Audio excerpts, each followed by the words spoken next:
Have you ever had one of those long days where it just seemed like, man, nothing went right today? You know, even when it was time to get up, you was just tired. You wasn't able to move. Getting out of bed was slow. And then it just seemed like there was a series of negative or bad things that happened and you just wanted to crawl back into the bed and start the day over. Yeah, we've all had days like that. So let's talk about God's grace and his sufficiency for us. All right, that's what we're doing today. This is Michelle Gines. Welcome to the See Yourself to Be Yourself Brain Fuel Devotional, day number 26.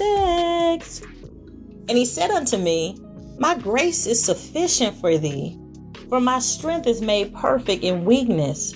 Most gladly, therefore, I will rather glory in my infirmities, that the power of Christ may rest upon me. 2 Corinthians 12:9. That's the King James Version. You know, everybody loves the Apostle Paul. He wrote most of the New Testament, you know, and he is like one of our biggest heroes in the faith, right? You know, he's one who has suffered long. You know, he was known for killing Christians, you know, and persecuting them. And then his life was altered and changed on the road to Damascus. And here he becomes the Apostle Paul. And so, you know, when he's talking in this scripture, when you think about him, you know, he was not only able to rejoice in his sufferings, but he was enabled to glorify in them as well. Think about that. I mean, when bad stuff is happening, we having a crazy day, something negative happens to somebody that we know, whether it's a car accident, a divorce, these different things that come into people's lives.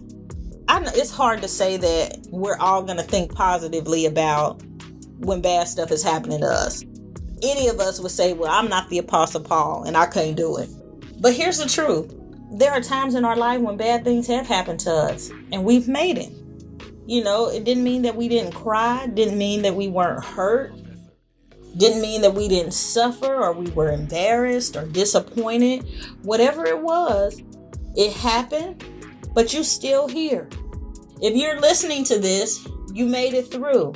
If it was a hard time at one time, it may be a hard time that comes again, but you'll make it through. Even when that hard time comes again, you'll make it. I think of it as it's an awesome testimony, you know, the grace of God and the power of Christ, which really is made perfect in our weaknesses. So no matter what we are facing and no matter what tests and trials might be required, you have God's full assurance that his grace is sufficient for all of it. So I'm going to say this to you, and I'm saying it to myself as well. May you be like Paul, able to boast all the more gladly in your own weaknesses and frailty, so that the power of Christ may rest upon you. Holy moly. Yes.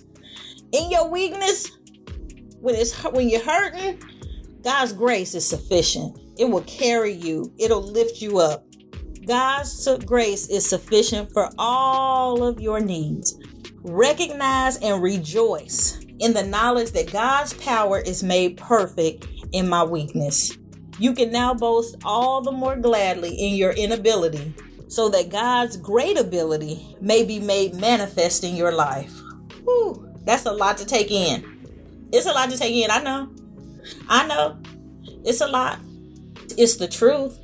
And it's the truth that you have to embrace. Remember, we are changing our brains. This is brain fuel. That's what this is about. God's grace is sufficient for all, ALL, your needs. So let's get ready to activate this. You ready? I remind myself that the enemy is just a weak, roaring lion. He's all talk, no teeth, no power. All talk, no teeth, no power.